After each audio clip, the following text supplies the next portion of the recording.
Hello, Mac here, and today I'm going to talk about the new adversary mode in GTA Online called Power Play. Now, this adversary mode was added in the Grotti X80 Proto sort of event, or whatever you want to call it, and this was in the event that they added the X80 Proto, and if you do want to go check out a video on the X80 Proto, then I'll put a link in the description. However, Rockstar also added in that same sort of event, because it's not really a DLC or update or anything. In that same event that added in the X80 Proto, there was also a new adversary mode. And this is actually a very, very different adversary mode from really anything I can think of that they added before. So this adversary mode is basically a deathmatch, but with a little bit of a twist. And it is from anywhere, I think up to 12 players. So from 2 to 12 players, and it's basically two teams fight over in a deathmatch. But the sort of change to it is that there are 6 different power-ups that are dotted around the map. So I'm going to go into what these power-ups do, and these are power-ups that, basically are in fixed locations. I don't think any of them actually switch spots, so it's not random where they will be. And these can either give you advantages to your team, or they can also hinder the enemy's team, which is also very, very nice. So as for what these power-ups are, if you pick them up, there will be 6 different options as for what these can be. The first one is Doped, which places this hazy filter on the enemy's screens. If you've ever gone through the Snapmatic filters or, the Rockstar Editor filters, it's, I think, one of those, and it's actually very, very disorienting. It makes a lot of things bright. Next up is Ragin, which increases your team's damage and damage resistance. I think it's basically Bullshark Testosterone. It may be a little less effective, I'm not sure on that. And it also puts this filter on your screen as well, although admittedly it's not as bad as Doped. If you ever get Ragin and Doped at the same time, it's awful. It really is. But next up there is Zoned, which slows down time for all players. Now, this is a very, very different one from really what we've seen before. Of course, stuff like Raging, that's not that unique. However, slowing down time, that's very, very cool. Now, all of the locations where this is it's right next to a sniper. So, it's in sniper locations, and that's a little bit different than what I would expect. I would expect them to be in, middle of the map or something like that. Or in these locations where it's very close quarters. However, I'm guessing what they want you to do is to pick this up and take out a sniper and try and snipe the enemies. Of course, it makes it much easier to snipe the enemies because they're slower, and everybody's slower pretty much. And honestly, I'm a big fan of this power-up. However, I'm not a big fan of it being always for snipers. I feel like you're so far away from the action. I'm not a huge fan of that. But honestly, there are few things in GTA that are more satisfying than slowing down time and just getting this perfect headshot on an enemy. And I feel like that is so much fun. I really do like Zoned. Next up, you have Flipped, which inverts the enemy's camera controls. Which, if you've ever tried to play GTA or really any game with inverted camera controls, it's very, very difficult to get used to. Honestly, I haven't gotten flipped that much. I don't know how rare it is to pick up.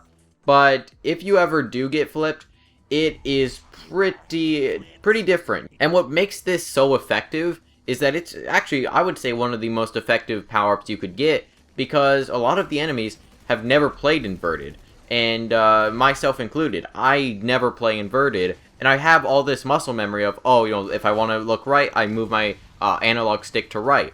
But it also does both up and down, and left and right. Now, I don't think it does your movement mechanics, so, your movement stick, it doesn't do that. It only does your aim, but still, inverting it is pretty cool, and I think that's actually kind of unique as a power-up. Now, on the Rockstar Newswire post that talked about this adversary mode and, the new Proto and stuff like that, they say that it also mixes up team chat to truly get in their heads. I'm not sure what that is. I'm not sure if that scrambles the enemies, or what that could be is whoever picks this up, whatever team picks this up, the enemies will hear them. I guess, because that I haven't heard this, because not many people in GTA actually use game chat. But if that is the case, that is very, very weird.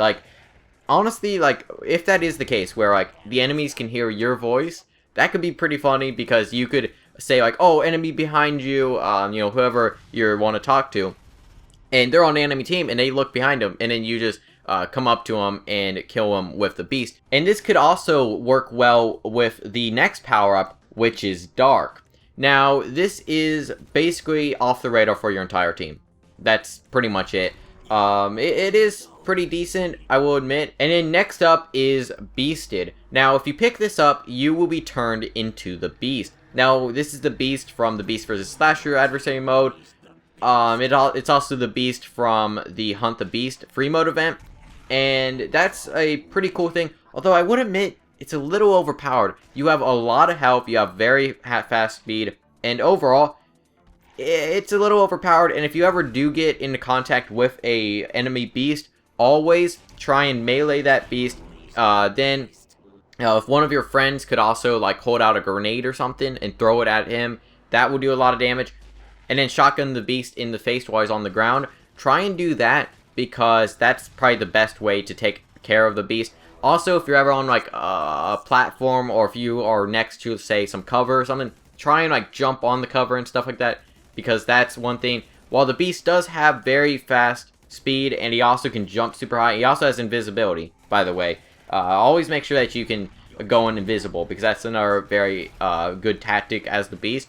Try and like jump over cover and stuff like that. Try and do some crazy maneuvers, because the beast will be a little bit more difficult, because he doesn't have a weapon as the beast. And it's also pretty fun to be the beast. A lot of these power-ups also synergize well with others.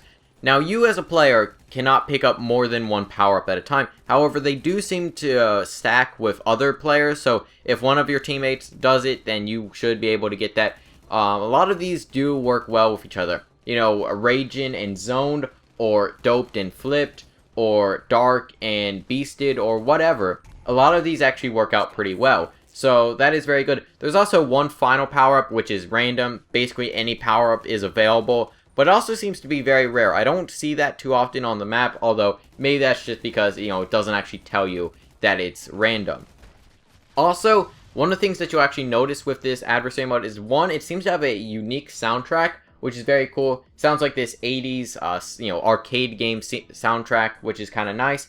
Also, there's also this announcer, which has kind of this like robotic voice, and that's pretty nice. You know, who say like enemies have picked up Doped, or enemies have called the beast, or whatever. That is a very unique thing about this adversary mode. And there are also 3 maps for this adversary mode. There is Power Play 1, which is on the aircraft carrier, which we've never seen before for any job in GTA Online aside from the heist, which of course adds the aircraft carrier, you know, the Hydra one for Humane Labs.